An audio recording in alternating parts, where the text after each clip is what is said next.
You're listening to the Captain's Coach Podcast, where we provide top insights into sports leadership and peak performance through interviews with some of the greatest team captains and thought leaders in the sports world. Now, here is your host, performance coach, speaker, and author, Ben Smith. Welcome back to another episode of the Captain's Coach. My name is Ben Smith, and I'm excited to talk to you all today about deception, in particular how deception can be implemented by you as a coach in your sports teams and in your sports strategy. We just finished up, though, a great series where we had 7 episodes on sports philosophy. So if you had not had a chance yet to listen to that, Luke did a great job. We had some of the foremost experts in the space within the sports philosophy discipline and had some great takeaways there. And for those of you who have not heard us talk about this yet, I think it's critical, if it's not a part of your process, for you to get that and start that as soon as possible. Edgar Schein, who was a famous psychologist, and he put together what is known as Schein's 3 elements of culture. And those are that our beliefs, which are at the bottom, or underlying assumptions, drives our values, which drives our observable artifacts. So essentially our culture is driven by the things that we believe and the stories that we tell ourselves and what we assume to be true about the world. So it's critical that you gain clarity on what those ideas are, because they are, whether that is conscious or unconscious, they are certainly driving the values that you have, which drives the results that you get within your teams, which is driven, by in between there, the processes, the language that you use, the things that you build, and the behaviors that you enact. So it is the cornerstone. And if you haven't had a chance, again, go back and take a listen to that. But for today, I am excited to talk to you about deception. It is something that I have been researching over the last at least a year formally, more specifically in the last couple of months, getting a little bit more involved as I continue to write and finish up the sports PSYOP book that I've been writing. And wanted to take the opportunity today to kind of start talking out loud on some of those principles and ideas that I think are going to be really useful for coaches as you try to figure out how to make this a more a more distinct aspect of your process as a coach.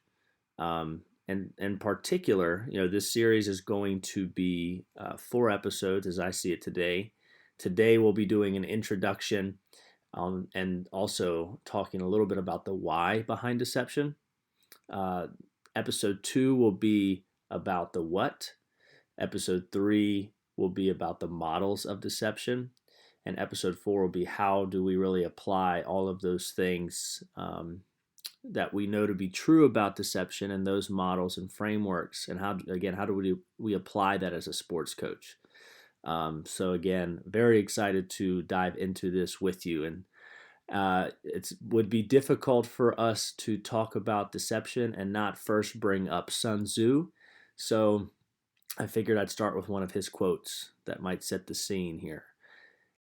All warfare is based on deception.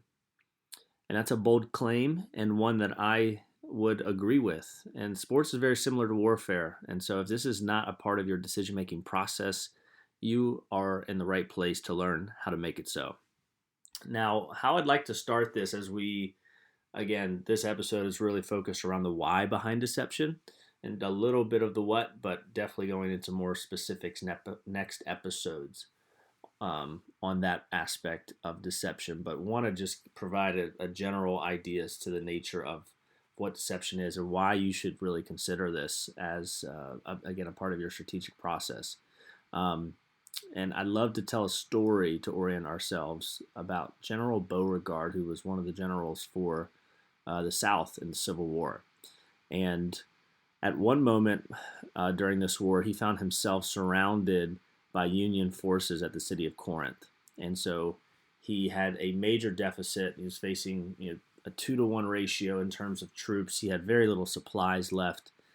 General Halleck who was one of the Union generals that he was facing, was overly cautious and didn't have quite all the information that he needed to continue to pursue and attack and defeat General Beauregard. But it was only a matter of time before that information came to him. And so one night, General Beauregard, as he was in this dire state, brought in all of his leadership and tried to figure out what he could do and what they could do to get themselves out of the situation. And I'd love to have been a fly on the wall for that conversation, but there's a limited number of things that he could do. He could try to make a last stand and just commit to a force-on-force approach, or he could surrender, or he could think differently and be innovative. And that's what they decided to do. They tried to figure out what type of ruse they could put together to deceive their enemy so that they could find a way to retreat. To provide some more background, the city of Corinth was critical strategic position because it had and provided access to multiple railroad lines connecting all of the South. And so, although they were going to lose that position, ultimately, just because of the deficit that they faced, if they were to lose all of their soldiers and the limited supplies that they had left, it would mark the end, absolutely, the beginning of the end for the South. It would be a major blow. And so General Beauregard, ultimately the next day after they had made a decision, talked to his men and told them that they had 3 days left worth of rations and that they should prepare to attack. And just as he expected, there were a couple soldiers within his ranks that were traitors and actually went to the Union with that news. And so this actually put the Union in a defensive posture. And then on the night of May 29th that year, trains began to appear at Corinth, which is something that General Beauregard had set up. But when the trains arrived at the city of Corinth, all of their men cheered as loud as they could. And so what this made the Union believe is that the Confederates had reinforcements coming in, but in reality, the train was completely empty. It was actually used to move supplies and men back to a fall-on position. And so, throughout this time, the Confederates continued to keep their fires burning and putting fake Quaker guns stationed around. They kept their buglers and drummers playing. And so a really interesting story I thought about how thinking differently really provided a competitive advantage to get, their team essentially out of a deathly situation.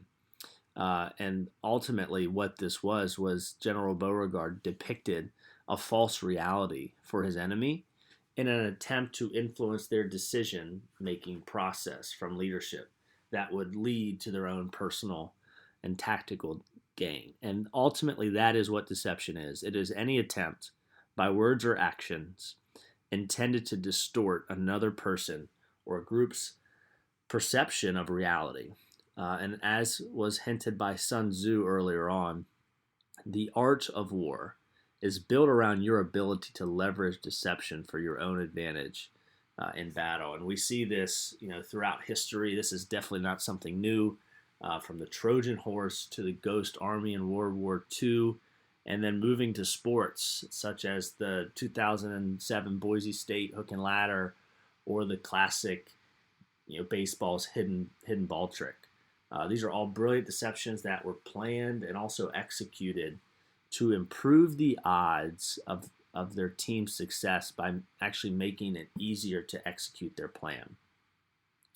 And so, again, to kind of move into and move through this introduction, ultimately, it's really useful for us. And if we haven't talked about this in previous episodes, we'll be doing this on the next one when we talk about the what of deception. But mental models are a critical way for us to begin to think about thinking more effectively. And these models are very simplified principles that we know to be true about the world. And so there are three in particular that we're going to talk about in this series that are related to deception, that can kind of organize our thoughts and give us a framework so that we can make better decisions about deception and how to make it, again, more of a part of our formal process within the strategic approaches that we take. And the first one is what I'm calling a deception algorithm, which I'm excited to talk through again on a later episode. The second one is actually, the next two are by Barton Whaley. The second one is the simulation matrix, and the third is what is known as ambiguity A and ambiguity M. And so we'll be using all three of those to break down deception, make it easier for us to understand again how to use that. And then from a sports perspective, I really think there are three primary categories in which we can apply these models to helping us, again, enact and plan for deception. The first one is what I'm calling individual movements. The second is individual plays, and the third is systems and playbooks. So I started with the why of deception for this episode because I wanted us to all orient ourselves around the purpose behind deception and make sure that we were aligned here. And I think that the main benefit by implementing a more formal framework for deception within your sports strategy is the competitive advantage that it offers. And in my last book, titled Captain's Playbook, technically my first one, I spoke to this concept a little bit more in depthly. And what I kind of categorized or organized competitive advantages around were that there were three particular ways we can enact competitive advantages. Essentially, that we can do so by time and effort. And so we can, over time, create competitive advantages by just doing things like harder, or by putting more time into the work that we're doing. So, for example, if one individual works out at 70% 3 times a week, if you were to work out at 100% 6 days a week, over time, that would provide you a competitive advantage if you were doing it well. The second category I have is efficiency. So for that same example, if you could kind of get more out of your time by being more productive, that is another form of competitive advantage that, again, is very intentional. And the third is categorized as innovation. And so the third way is about thinking differently about our approach. And deception really kind of falls into this category, I think, of innovation and thinking differently about how we do things, how we plan things, how we strategize. Because ultimately, in many cases, great deceptions are around things that that is around the unexpected. And so, again, this is really about developing a more systematic competitive advantage within your program. And ultimately, and this is, I think, key, is that effective deception improves or I should maybe even say increases your freedom of execution, providing a distinct advantage to win. And so the false reality presented by the deceiver distracts the opponent's attention, which ensures that he consumes the wrong information, ultimately leading to a false conclusion. And once that conclusion is reached, the target or your opponent, they act on that. And since they were baited into a false reality, it becomes easier for you to execute the intent that you initially had. And so, to put this in perspective for a coach or an athlete, if we were playing football and we wanted to deceive the cornerback that it was a running play instead of a passing play, the cornerback will bite, which would leave the wide receiver open for a pass if we were to do like a play action pass or a play action call there, where we fake it to the running back. And once we fake it to the running back, the cornerback comes in and bites on that, leaving the receiver more open to execute. And it simplifies the execution requirements needed to perform that skill. And so, in many ways, deception is about decreasing or eliminating elements of our opponent in the execution equation, is what I'm calling it, so that we, again, simplify the task required to meet our end state. And so one way to think about this is in terms of like a heuristic model or an equation. I call it the execution equation. And essentially, within the moment, our outcomes within sports are really defined by the athlete's performance minus the opponent's performance. And if there's a positive outcome there, then the athlete has been able to win, and the margin of that, victory or success of the execution of that skill is based off of that number, that positive number that's there. But if it's negative, then we would say that the opponent would win essentially. But the concept of performance there is what I would say is broken up into three distinct categories. And again, I talked about this in our last book, and that is that all performance in the moment, it really comes down to the talent of the individual, their skill set, and their discipline. Their talent, their skill, and their discipline. Now, again, this is more specific to like in the moment performance. And so there's also the CPR model that we've talked about that I really like. This from Brett Ledbetter, that states that our character drives the process, which drives the results. So who we are over time gets us to enact particular behaviors that gets us to achieve some particular result. And I see that being true over time. So it has this like compounding effect. But ultimately, in the moment, it's really about what you are able to do, how you can perform. And I think that the talent and skill and discipline is a better framework for thinking about that. And again, seems to me to be more true in that. So when we think about deception, I think it's really useful for us to consider that deception will actually, within this equation, fall under the skill. Now, the reason for that, and why it's the primary component, I think, when it comes to deception, is that skill includes a number of things. And let me apologize. I want to go back and define each one of these. So talent are the natural characteristics that we have. So maybe it's IQ or it's height, maybe it's muscle fibers, but these are things that are more nature-like.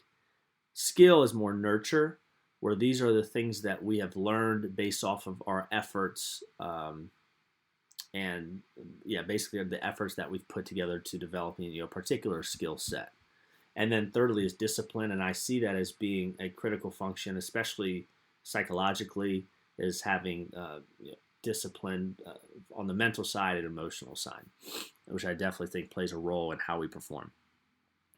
Is a good way to look at this. So I apologize, but going back, deception, I have kind of put this component into skill set because skill set, part of that skill and what we know to be true that really distinguishes experts from novices is experts have been found to be really good at things like they have like perceptual cognitive expertise, and they have a higher level of successful anticipatory decision making.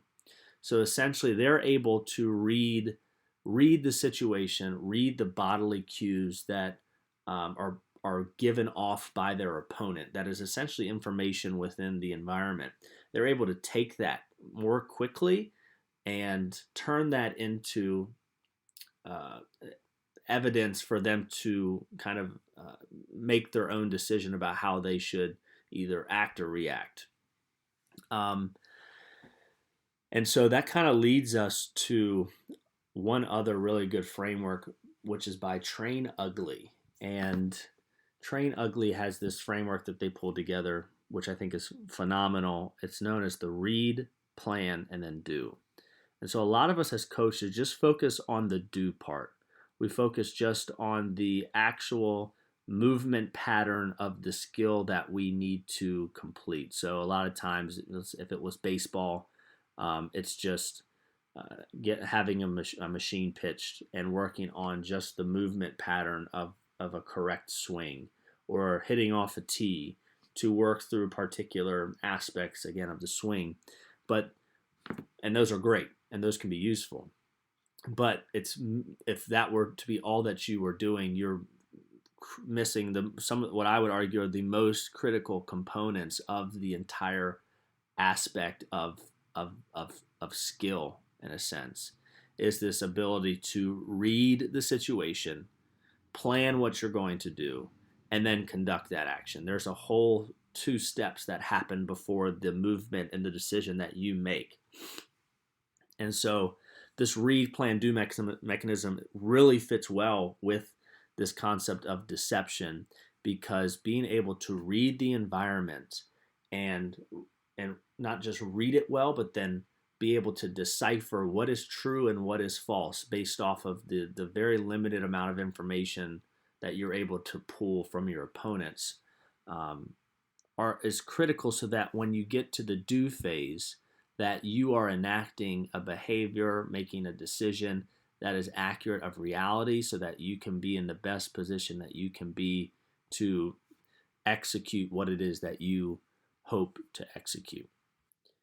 So we're going to stop there for today. Again, in conclusion, the why of deception is really about providing a competitive advantage, and from a strategic perspective, you as the coach trying to put your team in the best position to be successful.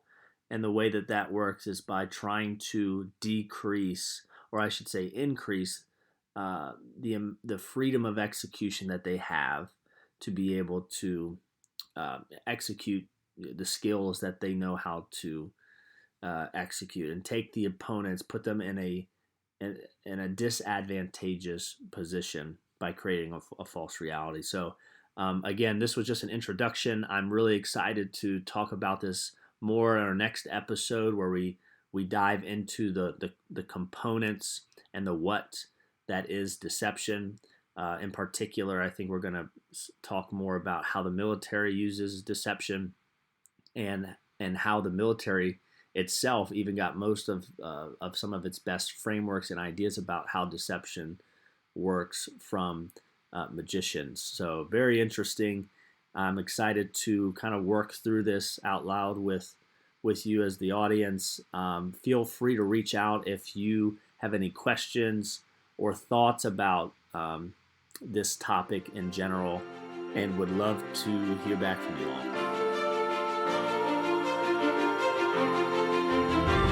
Thanks for listening to the Captain's Coach Podcast with Ben Smith. If you liked what you just heard, please give us a 5-star review on iTunes and check out our website at captainscoach.com. Join us next time for another edition of the Captain's Coach Podcast.